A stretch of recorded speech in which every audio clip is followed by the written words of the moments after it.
네, 오늘 하나님 말씀은 마태복음 11장의 말씀입니다. 마태복음 11장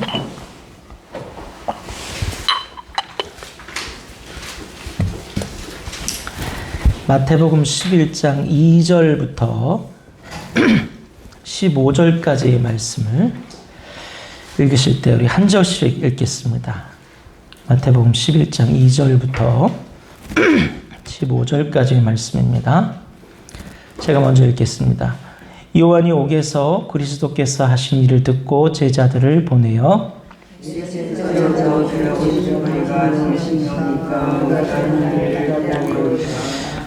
예수께서 대답하여 이르시되 너희가 가서 듣고 보는 것을 요한에게 알리되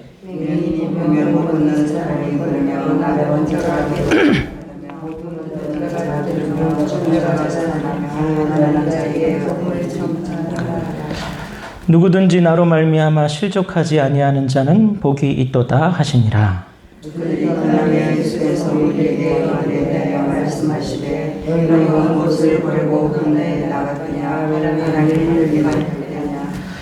그러면 너희가 무엇을 보려고 나갔더냐? 부드러운 옷 입은 사람이냐? 부드러운 옷 입은 사람들은 왕궁에 있느니라.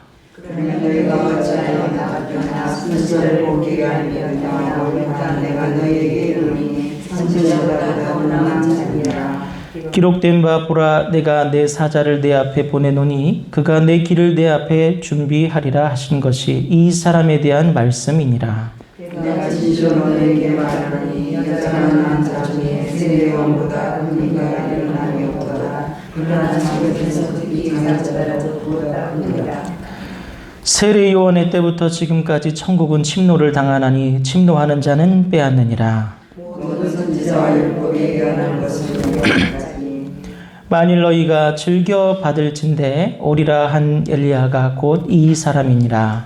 귀 있는 자는 들을지어다. 아멘. 할렐루야. 네, 한 주간 평안하셨지요? 네.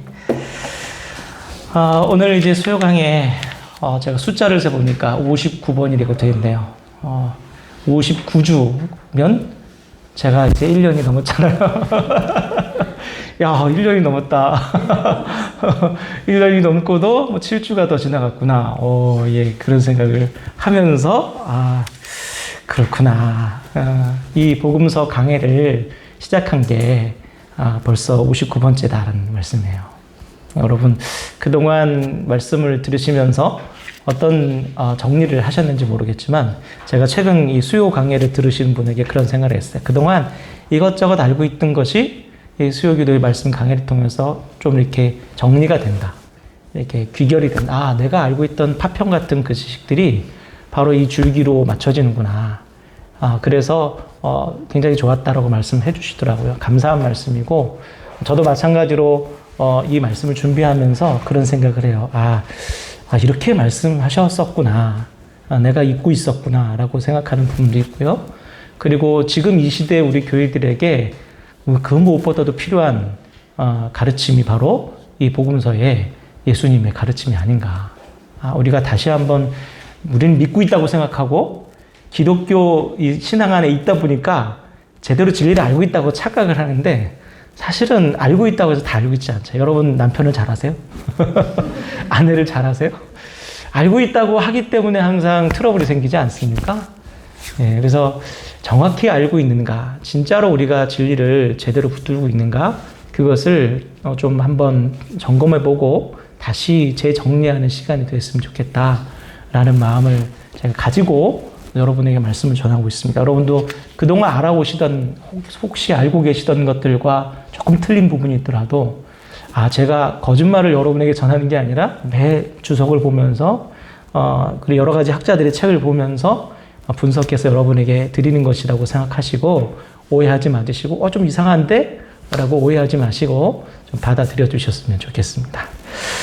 자, 산상수훈, 지난주에 산상수훈, 예수님께서 이제 산상수훈을 마치시고 이제 산에서 내려오셨어요. 그리고 첫 번째, 두 번째 기적을 행하셨다고 말씀드렸죠. 첫 번째 기적이 문둥병자를 낫게 하시는 기적이었고, 두 번째 기적이 무슨 기적이었죠? 백부장의 하인을 낫게 해주시는 기적이었어요. 이 두 가지 기적의 의미에 대해서 제가 말씀드렸어요. 첫 번째 문둥병 환자를 향한 기적은 예수님께서 유대인의 정결법을 정면으로 어기시면서 율법의 시대가 갔다는 것을 우리에게 알려주시는 아주 의미 있는 신호탄 같은 그런 사건이었어요. 그럼 두 번째, 백부장, 로마 백부장의 하인의 종을 고친 이 사건은 뭘 의미한다고 말씀드렸습니까? 은혜의 시대가 시작됐다는 걸 말씀하고 있는 거예요. 과거에 동서로부터 많은 사람이 돌아올 거다. 이사야 4장 1절의 말씀을 유대인들은 그렇게 해석했어요. 동서로부터 많이 포로로 잡혀갔던 사람들, 유대인들, 디아스포라 유대인들이 그날이 되면 이제 메시아가 그 이스라엘을 회복하면서 다 돌아와서 다시 유대인의 왕국을 만들 것이다. 이렇게 해석을 했어요. 그런데 예수님께서 뭐라고 해석을 하세요? 동서로부터 온 많은 사람은 유대인이 아니라 누구라고요? 이방인이다. 이게 유대인들의 당시의 사고를 완전히 깨뜨려버리는, 와장창 깨뜨려버리는 예수님 말씀이었어요. 그러니까 예수님은 필히 유대인들에게 죽일 수밖에 없는 사람이에요. 이 사람이 더 이 말씀을 전파하고 다니면 유대인의 그 메시아, 구속사, 이게 다 깨져버리는 거예요. 교리가. 그래서 예수님은 너무 위험한 사람이 돼버렸어요. 그리고 뭐라고 해요? 예수님께서 버림받은 나라의 본 자손. 뭐예요? 본 자손은 바로 유대인들을 얘기하는 거예요. 그런데 하나님께서 보내신 메시아를 받아들이지 않는 본 자손 이스라엘 사람들은 버림받게 된다. 그렇게 말씀하시죠. 그리고 이제 새로운 하나님 나라, 그러니까 하나님께서 새롭게 선포하신 하나님 나라의 시민의 모델로서 누구를 이 드림입니까? 바로 로마인 백부장을, 이게 바로 새로운 하나님 나라의 참시민의 모습이다라고 해서 모델로 세우시는 거예요. 여기가 예수님께서 이렇게 하나님 나라에 대해서 실제로 우리에게 하나님 나라가 어떤 의미라는 것을 보여주신 것이 지난주에 제가 말씀드린 두 가지 기적이었습니다. 자, 그럼 오늘은 여러분과 함께 세례 요한이라는 인물에 대해서 한번 살펴보려고 해요. 왜 세례 요한이냐? 이 사람은 되게 중요한 분이에요. 이분이 어떤 역할을 하는 분이냐면 새 시대를 알리는 알람 같은 사람이에요. 제가 여러분 새벽 기도에 나오기 위해서 새벽 4시 반, 4시 20분에 알람을 맞춰놔요. 알람을 맞춰놓고 20분에 울리면 됐어 그러면서 꿈틀꿈틀거리기 시작하면서 막 씻고 이빨 닦고 준비해가지고 나오거든요. 예수님께서 새 시대를 예고하는 알람으로서 하나님께서 사용하신 분이 바로 이 세례 요한이에요. 그래서 저기 타이틀을 보십시오. 구약 시대와 신약 시대의 경계인이다. 이 딱 세례 요한이 선이에요. 선. 구약과 신약 시대를 딱 구분하는 선 같은 인물이 바로 이 세례 요한이라는 거예요. 여러분 신약 시대는 정확히 언제부터 생겼습니까? 여러분 알고 계셨어요? 혹시? 신약 시대가 언제고 구약 시대가 어디까지입니까? 성경 보면 압니까? 말라기까지가 구약 시대고 그 다음부터 마태복음부터가 신약 시대. 그걸 누가 구분하냐고요, 그거를. 말라기 이후로 마태복음까지 400년의 시간이거든요. 근데 400년 시간 동안 하나님에 대한 책이 하나도 안 적혔을까요? 아니에요. 수많은 사본들이 있었어요. 근데 왜 이 신약 시대를 어디서부터 구분했냐는 거예요. 그 신약 시대가 언제부터 시작되었는가의 가장 기준점이 바로 세례 요한의 탄생이라는 거예요. 세례 요한의 탄생이 바로 신약 시대의 신호탄 같은, 알람 같은 사건이라는 거예요. 우리 누가복음 1장 17절 한번 읽어볼까요? 누가복음 1장 17절 다 같이 읽겠습니다. 시작. 그가 또 엘리야의 심령과 능력으로 주 앞에 먼저 와서 아버지의 마음을 자식에게 거스르는 자를 의인의 슬기에 돌아오게 하고 주를 위하여 세운 백성을 준비하리라. 아멘. 뭐라고 그래요? 주 앞에 먼저 와서 준비하는 사람이다. 그러니까 하나님께서 선포하실 새로운 하나님의 나라를 준비하는 사람으로 예수님보다 6개월 먼저 태어난 사람이 바로 세례 요한이에요. 예전에 어떤 대통령이, 우리나라 대통령이 그런 말씀을 하셨죠. 내가 새 시대의 선구자가 되고 싶었는데 사실은 구시대의 막내더라 라는 그런 말씀을 하신 대통령이 있어요. 새 시대를 여는 선구자이고 싶었지만 알고 보니까 나는 아직 새로운 시대를 맞이할 수 있는 준비가 안 됐고 내 이후에나 돼야 새로운 시대가 올 것 같다라는 그런 말씀이시죠. 굉장히 성찰적인 말씀이셨어요. 근데 세례 요한도 마찬가지예요. 세례 요한도 새 시대의 선구자일 것 같지만 사실 구시대를 끝내는 사람이에요. 그래서 나까지 구시대야 라고 보면 되는 거죠. 그러니까 세례 요한까지 구시대야. 왜 그럴까요, 여러분? 이 세례 요한이 예수님을 만났어요. 그죠? 세례를 한참 하고 있는데 예수님이 보니까 세례 요한이 뭐라고 그래요? 보라, 세상 죄를 지고 가는 하나님의 어린 양이로다. 딱 메시아를 멋있게, 예수님을 멋있게 소개를 해요. 그런데 여러분, 정작 이 세례 요한은 예수님의 십자가의 구속과 또 부활의 사건을 봤습니까? 못 봤죠. 예수님 공생의 초기에 이 세례 요한은 목배임을 당해서 죽어버려요. 이 세례 요한은 기껏 준비를 다 해놨는데, 기껏 다 해놨는데 아무것도 못 봤어요. 새 시대의 선구자가 아니라 구시대의 마지막 인물이 돼버린 게 바로 세례 요한. 너무 안타깝죠. 제가 우리 아들이 딱 세상에 태어났을 때 가장 먼저 생각난 사람이 누군지 아세요? 돌아가신 저희 어머니였어요. 우리 어머니가 얘를 봤으면 얼마나 좋았을까. 저희 어머니가 꿈이 아들 셋 낳는 거였거든요. 아기를 너무 좋아했는데 집안이 너무 어려우니까 저 하나 낳고 그 이후로 줄줄이 지워버렸어요. 제가 기억한 그 중절 수술만 7, 8번 될 거예요. 그러니까 오래 사시겠어요? 그 몸으로. 그렇게 아이를 좋아했고 또 저를 좋아했고 또 제가 낳은 아이에 대해서 기대가 있었는데 결국은 젊은 나이에 돌아가셨거든요. 근데 아이를 딱 낳는 순간, 우리 아들을 딱 보는 순간, 엄마가 봤으면 얼마나 좋아했을까. 근데 제가 그 아이를, 태몽을 제가 꾼 게요. 어떤 태몽을 꿨냐면, 제가 중학교 3학년 때 살던 집이 있어요. 시장 옆에. 냄새가 여름 되고 막 그러면 그 시장, 그 쓰레기장 바로 옆에 붙어 있는 집이라서 막 배추 썩은 냄새 막 올라오는 그런 집이었어요. 근데 그 집이 꿈에 나오는데, 저희 안방에서 찬송을 부르는 소리가 났어요. 그 주님을 찬송하면서 할렐루야, 그 장 아시죠? 그 찬송을 어머니가 부르고 저 안방에서 부르고 계신 거예요. 어머니 교회 안 다니셨거든요. 근데 그 노래를 막 부르시는 거예요. 그래서 제가 안방 문을 탁 열었어요. 근데 어머니가 밝게 빛나는 새하얀 옷을 입고 눈물을 흘리면서 그 찬송을 부르고 계시는 거예요.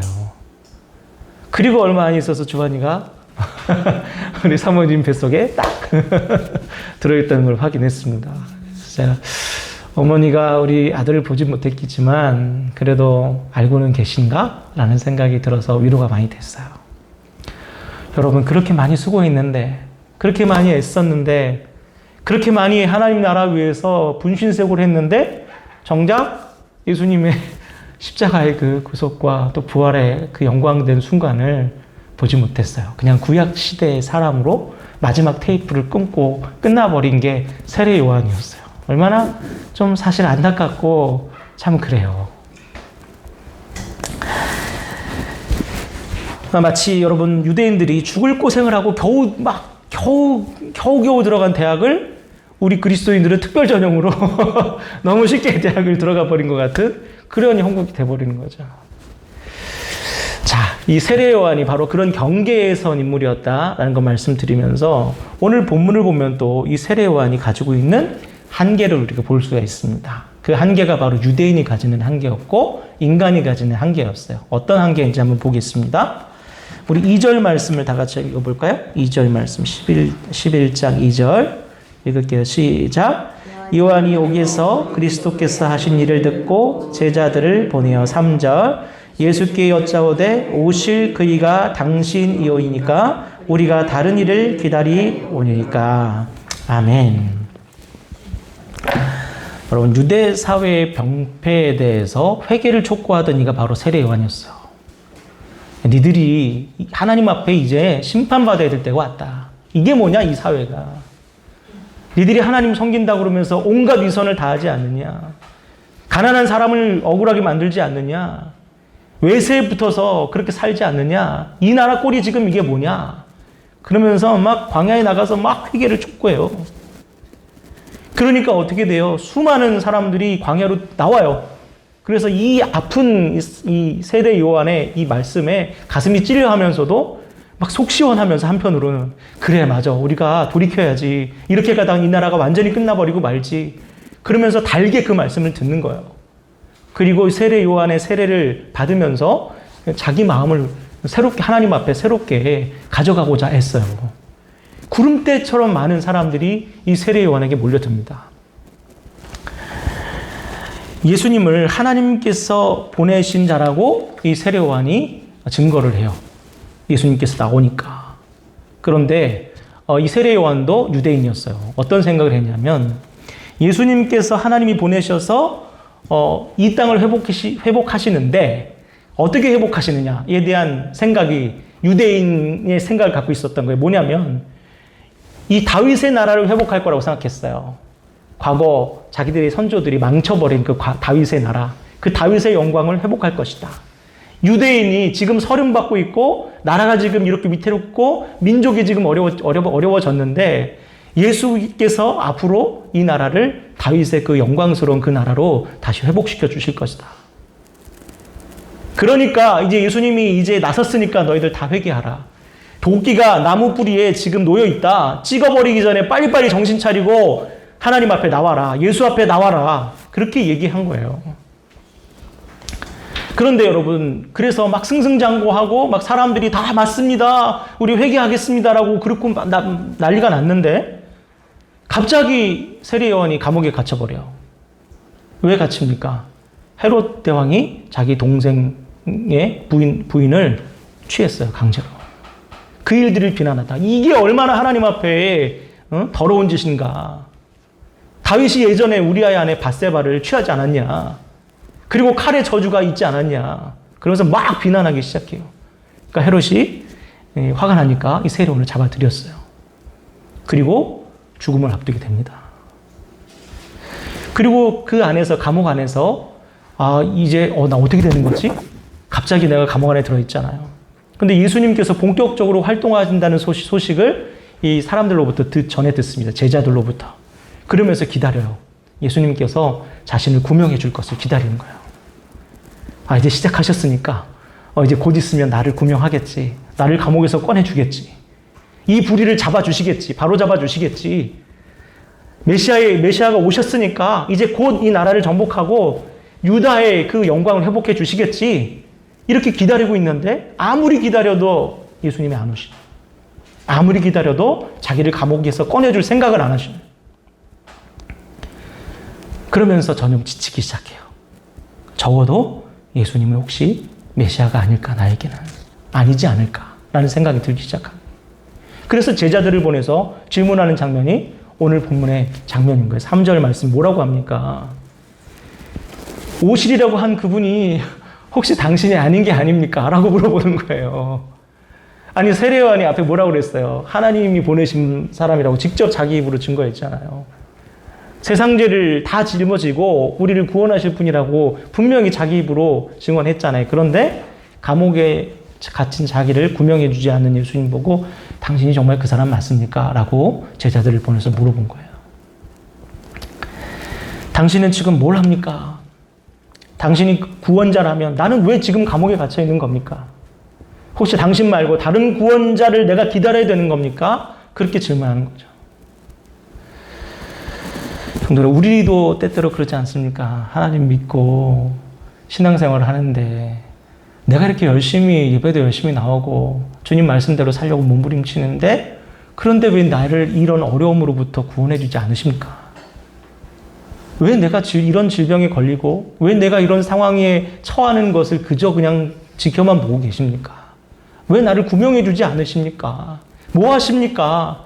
구원자가 맞으십니까? 메시아가 맞으십니까? 여러분 질문하지 않습니까? 우리도 기도를 통해서.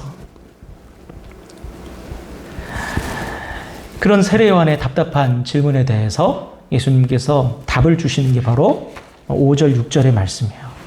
한번 볼까요? 5절, 6절 다 같이 한번 읽겠습니다. 시작. 맹인이 보며 못 걷는 사람이 걸으며 나병 환자가 깨끗함을 받으며 못 듣는 자가 들으며 죽은 자가 살아나며 가난한 자에게 복음이 전파된다 하라. 누구든지 나 말미암아 실족하지 아니하는 자는 복이 있도다 하시니라. 아멘. 당신이 메시아라면 지금 도대체 뭘 하고 있습니까? 라는 이 세례 요한의 질문에 예수님께서 답하신 게 바로 11장 5절의 말씀이에요. 맹인이 보고 못 걷는 자가 걷고 나병 환자가 깨끗함을 받고 못 듣는 자가 듣고 죽은 자가 살아나고 가난한 사람들에게 복음이 전파된다. 아니 나요 나. 나는 그러면 어떻게 되는 겁니까? 당신이 메시아입니까? 그런데 질문에 이런 일들이 벌어진다. 혹시 이 의미를 알겠느냐? 예수님께서 그렇게 말씀하신 거예요. 그러면서 6절에 뭐라고 해요? 누구든지 나로 말미암아 실족하지 아니하는 자는 복이 있도다. 여러분이 여러분의 구원자가 예수님이시라면 여러분을 위해서 예수님 뭘 하셔야 됩니까? 뭘 해주셔야지 여러분은 예수님을 구원자라고 부르시겠어요? 네? 뭘 해주셔야 될 것 같아요. 이 유대인들에게 여러분, 메시아는 아까 제가 말씀드렸듯이 다윗 왕국의 부활과 영광을 보여줄 사람이 바로 메시아예요. 예루살렘 성전을 중심으로 한 여호와 신앙의 부흥이 막 일어나는 게 그게 유대인들이 바라는 메시아의 모습이에요. 그걸 해주기를 원하는 거예요. 그래서 여러분은 뭘 해주기를 원하세요, 주님이?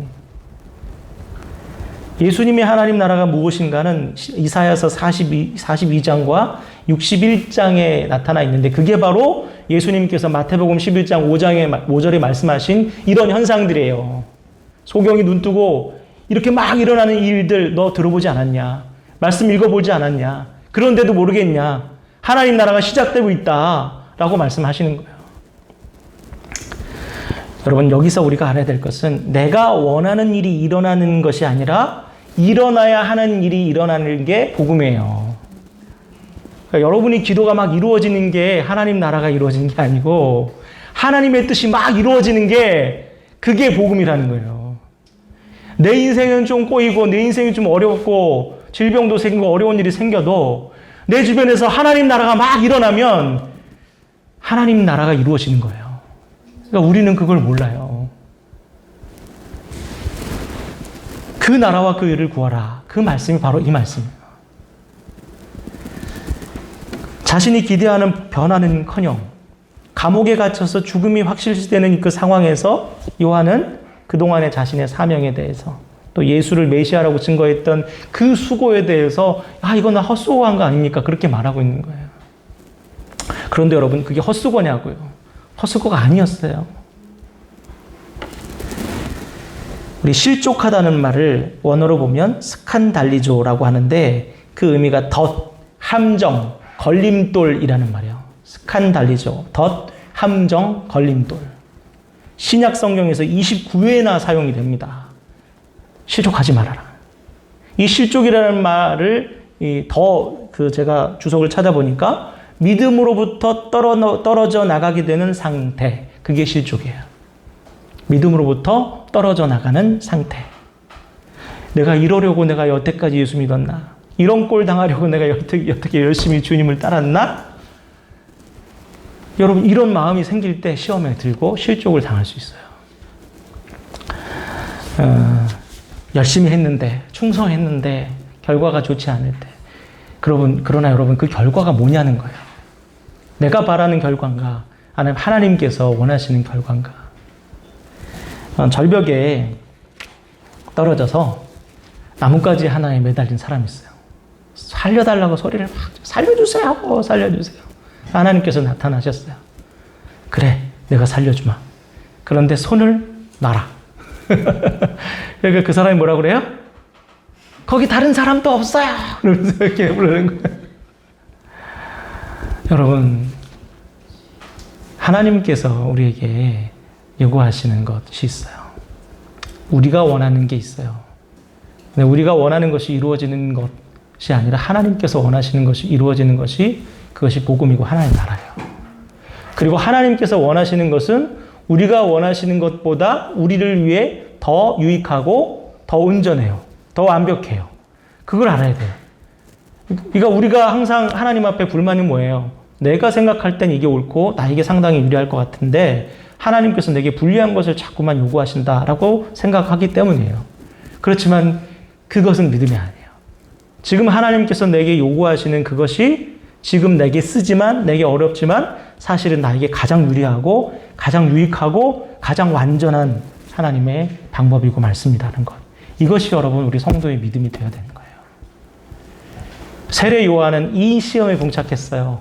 내가 생각하는 이 하나님의 나라, 그것이 옳으냐, 아니면 예수님께서 말씀하시는 하나님의 나라, 그것이 옳으냐. 거기에 대한 제대로 된 고백을 하기를 요청받고 있는 것이 바로 이 세례 요한의 직면한 상황이라는 거예요. 여러분 어떠십니까? 여러분은 이 자리에서 어떤 것이 여러분의 신앙의 고백이 되어야겠어요? 7절 말씀을 한번 보겠습니다. 이 7절 말씀이 오늘 그 성경 공부의 주제이기도 해요. 우리 한번 볼까요? 7절 말씀 시작. 그들이 떠나매 예수께서 무리에게 요한에 대하여 말씀하시되 너희가 무엇을 보려고 광야에 나갔더냐? 바람에 흔들리는 갈대냐? 8절. 그러면 너희가 무엇을 보려고 나갔더냐? 부드러운 옷 입은 사람이냐? 부드러운 옷을 입은 사람들은 왕궁에 있느니라. 아멘. 무엇을 보러 너희는 광야에 나갔냐? 여러분, 세례 요한이 광야에 나간 이유가 무엇입니까? 세례 요한이 광야에 나간 이유? 요한복음 1장 23절을 한번 함께 보겠습니다. 함께 읽어볼까요? 시작. 이르되 나는 선지자 이사야의 말과 같이 주의 길을 곧게 하라고 광야에서 외치는 자의 소리로라 하니라. 아멘. 세례 요한이 광야에 뭐하러 나갔어요? 소리가 되려 나갔어요. 소리가 되려. 응? 선지자가 여러분, 선지자는 스피커예요. 스피커. 하나님의 스피커. 그러니까 소리를 내려갔다는 거예요. 예수님 하나님 나라 가까이 왔다. 메시아가 왔다라는 그 소리를 내려나간 거예요. 그런데 그 소리를 내려나간 이 세례 요한이 지금 흔들리고 있어요. 그렇죠? 예수님이 메시아라고 자기가 고백했는데 소리를 냈는데 이게 아닌게벼? 라고 생각하고 있는 거예요. 흔들리고 있는 거예요. 그래서 예수님 뭐라고 그래요? 바람에 흔들리는 갈대 같다. 너 바람에 흔들리는 갈대가 되려고 광야에 나갔냐? 소리가 되려 나가지 않았느냐? 말씀이에요. 이 흔들린이라는 뜻이 여러분 원어로 고민하는, 불안한, 비틀거리는 이라는 뜻이에요. 지금 세례 요한의 상태를 말하는 거예요. 비틀거리고 있어요. 세례 요한은. 갑자기 감옥에 갇혀서 죽음을 앞두고 있고 하나님 나라는 이루어지지 않는 것 같고 메시아는 메시아가 아닌 것 같고 흔들리고 있는 거예요. 그러면서 예수님께서 뭐라 그래요? 광야에 나간 이유가 부드러운 옷 입은 사람을 보러 갔느냐? 말씀하세요. 부드러운 옷 입은 사람은 어디에 있다고요? 왕궁에 있다. 너 광야에 왜 나갔니? 세례 요한이 입은 옷이 뭐였어요, 여러분? 약대 털옷이었어요. 짐승, 잘 다듬지도 않은 짐승의 거친 털옷을 입었습니다. 이것은 부드러운 옷하고 대조가 되는 거예요. 너는 부드러운 옷을 버리고 약대 털옷을 입고 광야의 소리가 되게 나가지 않았냐. 그런데 도대체 뭐가 아쉬워서, 뭘 보겠다고, 뭐가 하나님의 뜻이라고 그렇게 나에게 억울하다고 외치느냐. 너의 임무는 소리가 아니었냐. 흩어져 버릴 소리. 그죠? 부귀 영화, 승리 영광 보려고 나간 것이 아니라 바람에 흩어져 버릴 소리가 되려고 너 광야에 나가지 않았냐. 우리 믿음의 선배들을 생각해 보세요. 순교자들을 생각해 보세요. 여러분, 그분들 순교자들 이름을 여러분 아십니까? 그분들이 남긴 유언을 여러분 아십니까? 수없이 많은 우리 믿음의 선배들이 로마의 원형 경기장에서 목숨을 잃고 또 이교도들을 죽이겠다 하는 그 이단들, 다른 타종교인들한테 목부임을 당할 때 여러분 그분이 어떻게 죽었는지 여러분 아십니까? 이름도 모르고 아무것도 모르지 않습니까? 그런데 여러분, 그 존재도 알리지 못한 채 흩어져간 그 소리들이 바로 오늘날 우리 교회와 여러분, 우리 성도를 만들었어요. 그게 외치는 자의 소리인 거예요. 알아주지 않는다. 표도 안 난다. 내가 원하는 모습이 아니다 라고 얘기할 게 아니라 여러분 외치는 자의 소리로서 주님만 드러내면 되는 거예요. 주님의 나라만 나타납니다. 내가 헛고생하고 괴로움 속에 있고 악몽처럼 여기던 순간을요, 누군가는 소망으로 기억하는 사람들이 있습니다. 제가 예산에서 인연을 맺은 한 청년이 있어요. 그 청년이 당시에는 굉장히 이렇게 청년이 불안정해 있었고, 때때로 자살 얘기도 많이 했고, 또 부모에 대한 그런 상처, 아픔, 성장 과정에 여러 가지 겪은 아픔들, 또 온전치 못한 목회자들에게 받은 상처들, 종합적으로 안고 있어서 참 불안정한 친구였어요. 근데 제가 사역을 하면서 당시에 저도 많이 힘들었거든요. 그 교회가 너무 힘들더라고요. 그리고 힘들게 하는 사람도 많았어요. 저도 거기서 난 도대체 왜 이런 곳에 온 거야? 왜 이렇게 힘든 곳에 날 보내셨지? 그리고 왜 이렇게 이해 안 가는 일들 속에 나를 자꾸 집어넣으시지? 그러면서 매일 매 순간이 괴로웠어요. 하나님, 아무리 봐도 하나님, 이거는 하나님의 선하신 뜻이라고 보기 어려워요. 그러면서 고군분투했었어요. 그런데 저는 그 시간을 괴로움으로 생각하고, 그 시간을 수고라고 생각하고, 그 시간을 괴로움과 악몽의 시간이라고 때때로 회고하는데, 그 친구는 목사님과 함께한 그 시간이 없었으면 지금의 제가 없었을 것 같아요. 이렇게 얘기해 주는 거예요. 엊그제도 저희 찾아와서 한 이틀 밤 여기서 묵고 교제하고 내려갔어요. 어느새 30이 돼서 20살에 이제 그런 청년이 지금은 30살에 듬직한 사람이 돼서 왔더라고요.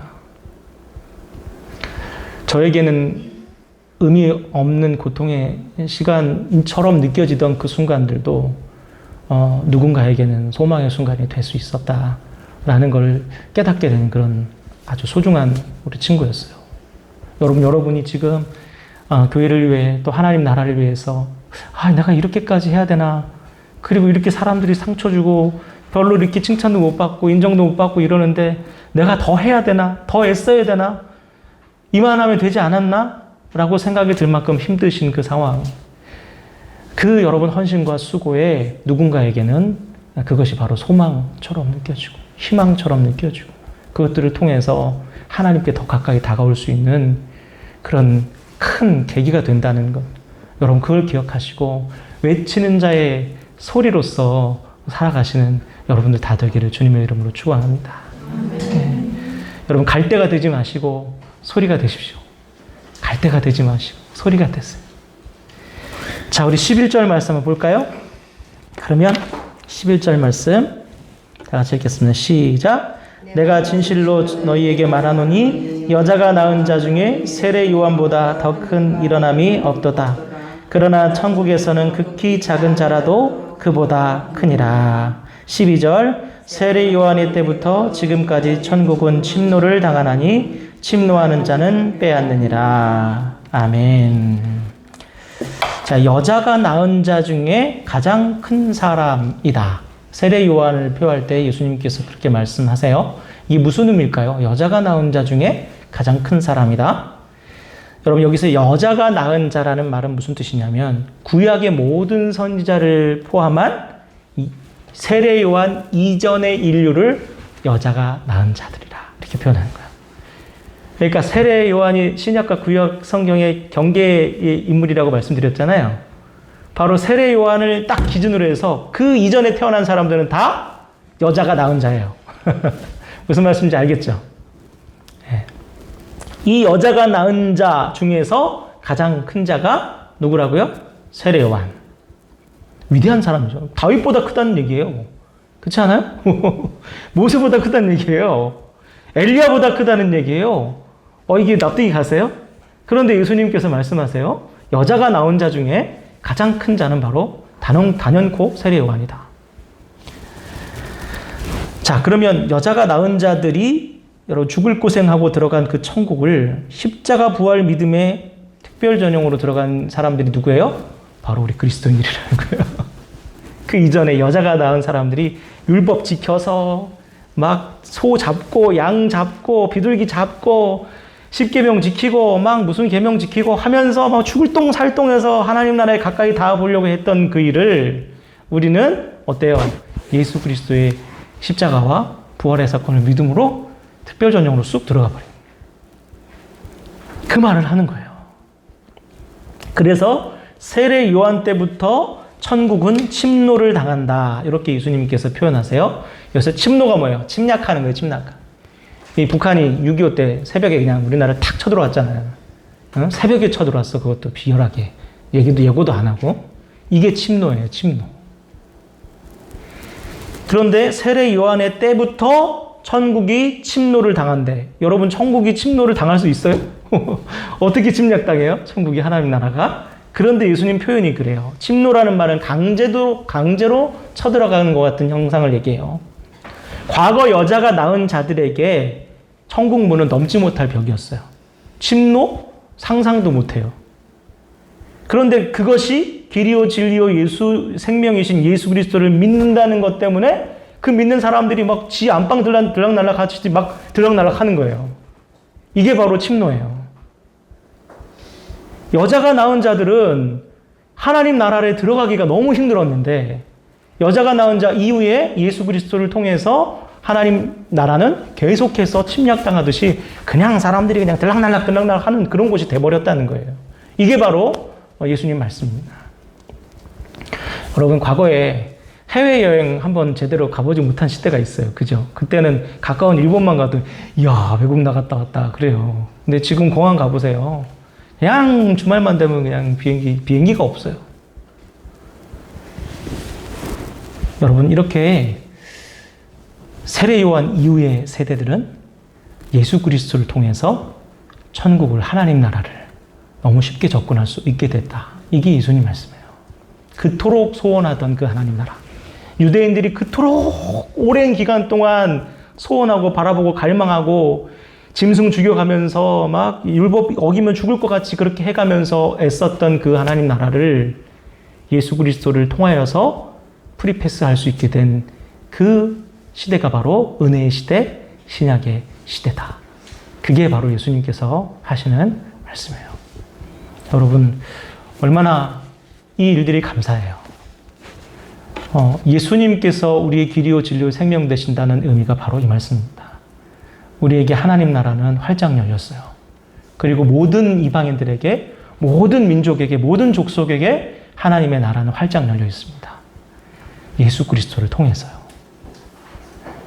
근데 이것을 기억하시고 여러분 이 사실을 알려주셔야 되지 않겠습니까? 외치는 자의 소리가 여러분 되셔야 되지 않겠습니까? 여러분 흔들리는 갈대가 되지 마시고 바로 모든 사람들에게 지금 열려있는 그 하나님 나라, 그 하나님 나라를 향하여 많은 사람들을 돌이킬 수 있는 그런 외치는 자의 소리가 되시기를 주님의 이름으로 축원합니다. 기도하겠습니다. 하나님 아버지 감사합니다. 오늘 말씀을 통하여서 하나님 나라가 무엇인지를 다시 한번 깨닫게 하시니 감사합니다.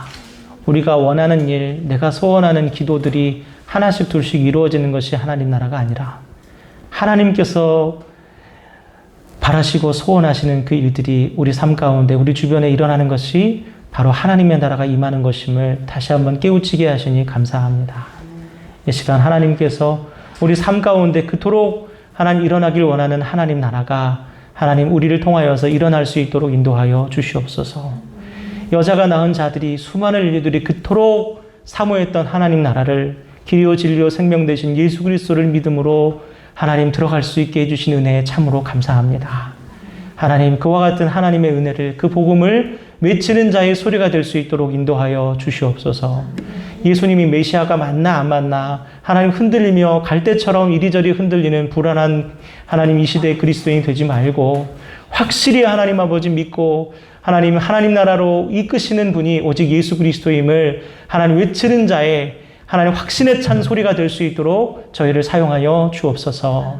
예수님의 이름으로 기도드립니다. 아멘. 네, 찬양하겠습니다.